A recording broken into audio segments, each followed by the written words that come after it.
Okay, so for getting our basket started, you want an arm span length of sinew, one that you've split. So this is just one of the 5 pieces I split my sinew into. Your glover's needle. Luckily pretty easy to thread. The holes are fairly large and the sinew is fairly smooth. Because it's so waxy, if it starts to split, you can usually just kind of press it back together with your fingers. You want to get that on your needle in an uneven way where it's pretty far along but you've still got a lot of tail, and you can adjust it as you need to. You're also going to start with 3 pine needles that you've removed the caps from.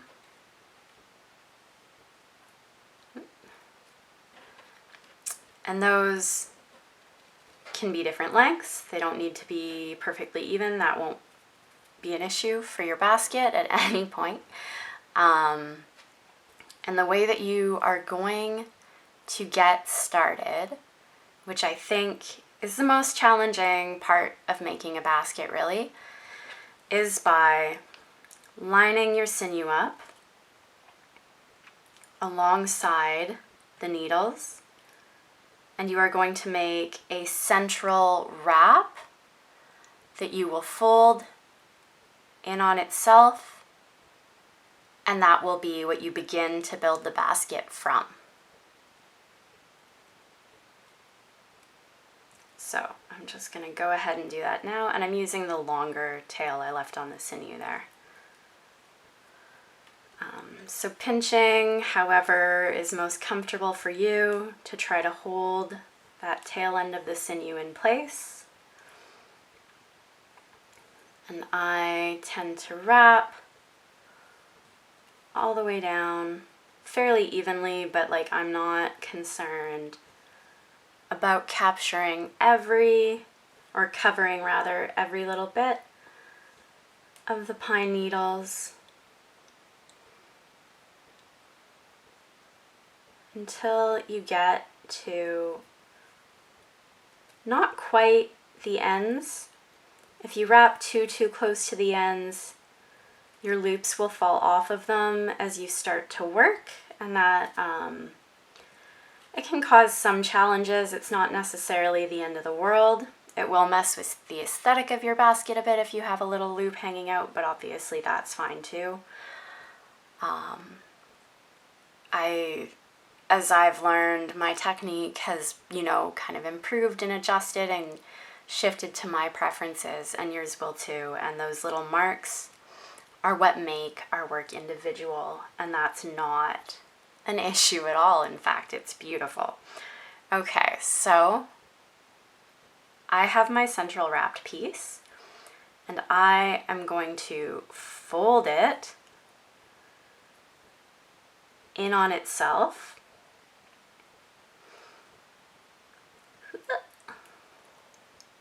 So I'm kind of pinching it there, and I'm actually just going to get it tangled, continue wrapping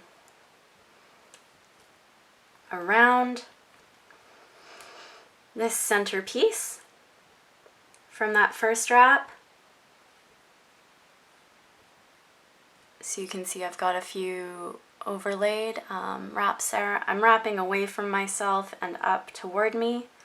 I find that easier. And then as you get near the end here, what I am going to do is go over my sort of loose ends. So toward myself, over the bend that holds the looser ends here. And I'm going to use my table. I have a cutting mat on here because I find that helpful for grip and leveraging things, to just help me get my glover's needle through that sort of central piece.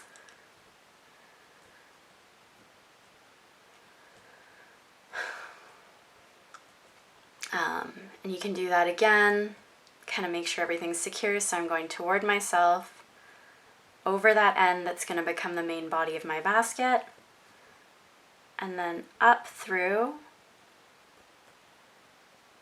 that central piece again. And I'm moving toward where we're going to start building the basket, which is by wrapping this around our center here. And I'm not going to go too much further for a moment because I want to talk about another way you can do this. I find it easiest to just wrap the 3 main pine needles, make my fold, and then do a few wraps around before I start stitching through. But you could also immediately, once you've got your 2 folded pieces together, stitch through the pine needles to secure them.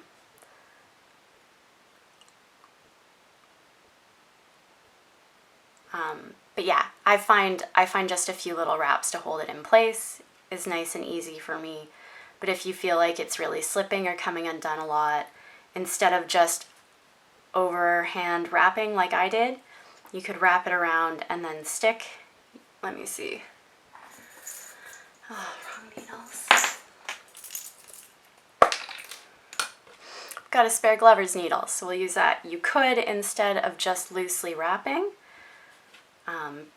go around when you're still over here and just stitch through both of those pieces, pull that out, and you would just cinch those 2 ends together and lock everything in place. So you can secure it before you get over to this end. I just find it a little quicker and easier to do those wraps and then start securing here.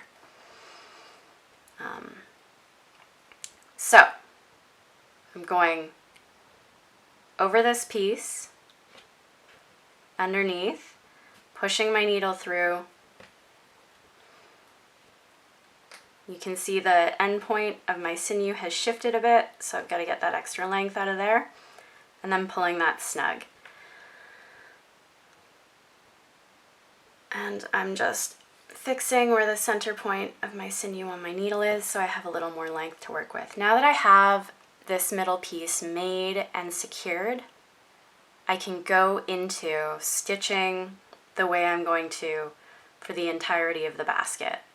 And that's kind of coming out from this main fold, and it's how we're going to continue working in the round and adding needles until we have our little pine needle beading tray that we'll be making. So I like to have my left hand, I'm right-handed, I like to kind of hold my work with my left hand and do the more detailed parts with my right. You can do this however is comfiest for you. You're getting this sort of, if we were sitting across a table and you were looking at my hand's view, but I'll try to make sure I give some glimpses of what's going on by slowing down and getting my hands out of the way when I can. So what I'm going to do here is get going, because we have the center of our basket and we can build it now. Going over the needles that I'm adding, up through the part of my basket I've already made and established. Oops, almost brought all my needles in there. And securing that in place. Over, through, tighten your stitch. Oh gosh.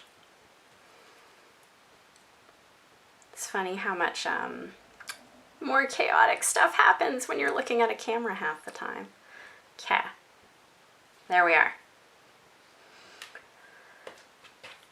Over, up and through. That sinew out of the way. Pull it tight. So I've fully attached those 2 middle pieces.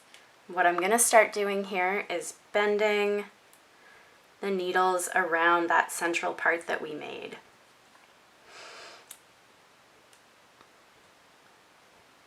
You can kind of see it there. And what I find with the ends, especially when we're still at a kind of skinnier part of the basket, is I'll usually aim for somewhere kind of central on that bend. Doop, doop, doop. Push my glover's needle through, and it's okay if these keep moving while you're doing it because you're gonna secure them in place. And if it's a little bit past that end and can really kind of hold your bend in there, it's gonna start to keep everything in place while you add more stitches. And I will usually do 1 or 2 more stitches here because we're going to build off of our sinew marks, or our sinew lines that we've left on our earlier rounds of the basket as we go. So I'm just kind of adjusting where that sits. I've made 2 little stitches on the end there, and I'm going to do 1 more and then start to turn it. So you can see here, I just keep cinching it into creating that curve that I want, and use my hand for contrast. The self-healing cutting mat. And this is a pretty like forgiving part of the process. It's gonna become this itty bitty middle. So if you feel like your stitches are messy or you're having to move them around a lot as you're figuring this technique out, it's no problem at all. And as you pull it tight, everything once again starts to nestle into place. So this is the primary way that you're going to be stitching for the whole basket, and it will start to look a bit different as it gets bigger, but once again, that's away from yourself, grabbing your new needles with your loop, and then through whatever inner line of your basket is closest to you there, you're going to stab and come up through the needles, through the sinew, and when you pull that tight, you're continuing to cinch and build the shape of your basket. I'm gonna just get a few stitches in here, kind of grow this and help show what that will look like as it goes. For spacing the stitches out, I usually do them like just a couple of millimeters apart. They don't need to be touching. They could be farther apart than this. It's a little bit to your own preference, I would say at this point. Aesthetically, getting a few more stitches in, like keeping a smaller gap the way that I am, is going to help you build your basket out as you go, because you'll use those stitches as like markers later on. But there isn't really a rule, and you don't have to strain yourself about making them perfect there. So you can see, got stitches along that side. And once again, I'm getting to the end where soon I will be folding my needles. So I've already got my thread kind of looped around, my needle poked through. And you can adjust the loops as you pull them tight to ensure that they land in a spot that's kind of helpful for you, or if you're thinking, oh, I kind of left a bigger gap than I want there, you can kind of push them back too. I find both the needles, because of the resin on them, and the wax have a bit of like a grippy quality that's really helpful for this. So you can hold it, you can manipulate it by moving them around, and nothing's really going to like fall out of place or fall apart at this point. Once you've gotten that central piece put together, it's pretty secure. You could set this down, go fill your water, come back, and it's going to be how you left it. So for this second bend, I'm going to start moving from this middle piece into stitching through this line of the basket.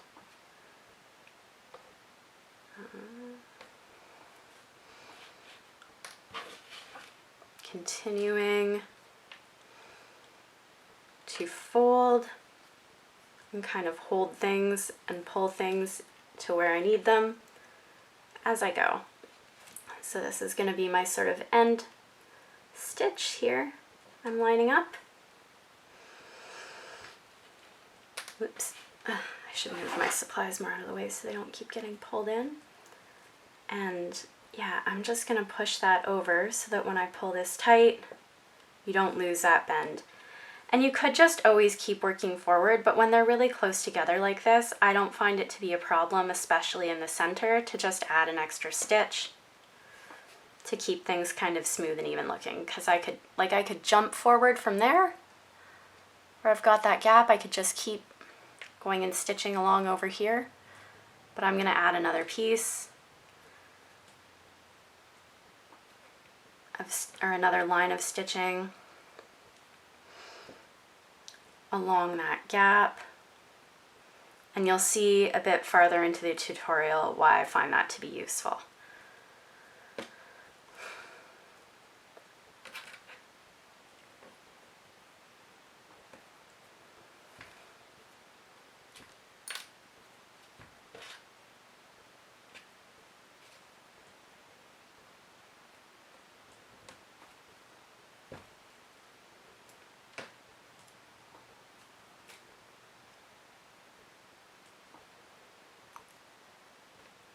Continuing to make that shape.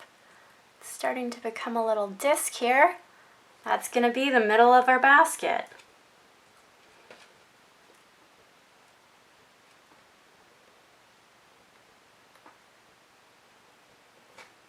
So I'm going over and then up through the previous round of my basket, cinching it tight, and that's how you build your basket shape.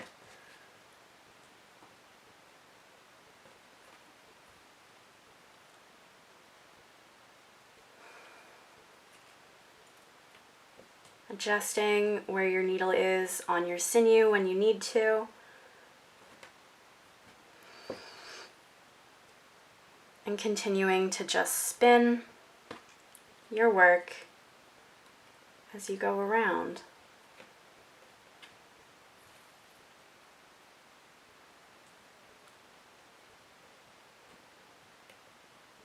Stitching a few millimeters apart with each go when you're really near the middle of the basket here, and when you're like going through that tightly coiled spot.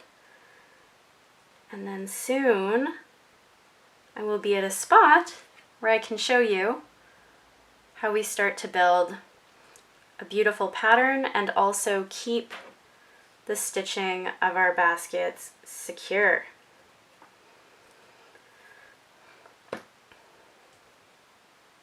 Okay, so as I come into this bend, you can see that I'm getting into the area where I have my noticeably separate stitches in my sinew. What you're going to do when you start getting into that area is you'll continue to go over the new needles to build your rounded shape and come up and through the previous layer with your needle. But you're going to aim your needle, and you can flip it over if you need to do this. You're going to aim your needle to go through the previous stitch of sinew in that previous round. So I can see that I have a line of sinew there. I'm going to start pushing my needle through my pine needles on that bit of sinew, and as I leverage it through, I'm going to try to guide it to come out through the stitch that I have there on my previous round. Tightening that again. You can continue to kind of move out the stitches and adjust them to hold things in place as you work. Going over, under, and up through my previous stitch. Doing the next stitch over there. Pulling that tight. Especially because I'm just getting started and I'm going to keep using my other stitches as I go. On this end piece, it's going to expand a lot more and I'm not going to have a lot of stitches. So I'm going to go through that last spot that I just stitched in again, and that won't be too noticeable at this point, and I will show you a technique for doing that farther into the basket as we move along. And keep kind of spreading those out, securing them to hold everything in place, rotating and working around. Don't get too tangled there. And my next piece, my next stitch, it looks like it's just come apart there, so it looks like there's more than there is, but I'm just going to come up through here. And pull everything snug. Okay. Keep doing that for you to see how it develops for a moment. And soon it will be time to look at how we add more pine needles. You want to pay attention to where the tails of your pine needles are starting to run out, and you're going to continue adding needles so that you always have 3 pine needles on the go in this process. Some people will do that differently, but like I said earlier on, I'm reiterating what I was taught. There we go.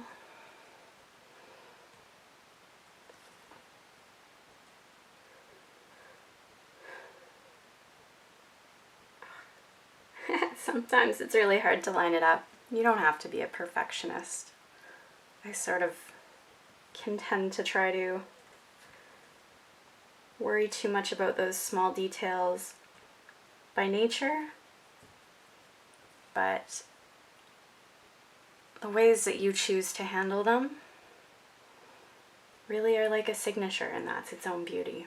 Okay, so coming up and, oh God. I'm having a hard time lining it up, so I'm going to flip it over so I can see what I'm doing. I'm going through this sinew stitch here and coming out the same stitch on the other side.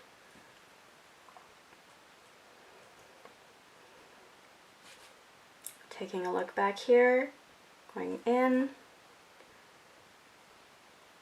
and out both sides of the previous stitch.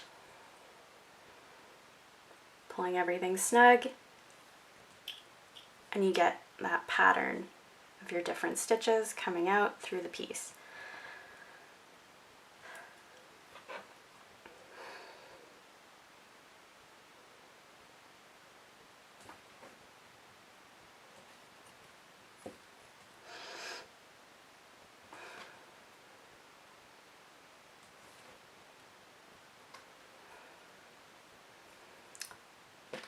And it's not a problem if you don't line these up perfectly. It's going to work out, and it'll be easier to line them up as you get farther into the basket and things are more spaced out. And as you can see too, it's not an issue if you start to snug something up and it's not where you want it. The sinew is kind of easy to pull back a bit. I can adjust my loop here and then tighten it to fix everything in place. I'm just going to set this down and take a quick break to grab myself some tea before I start talking about how to add pine needles to the structure that you're building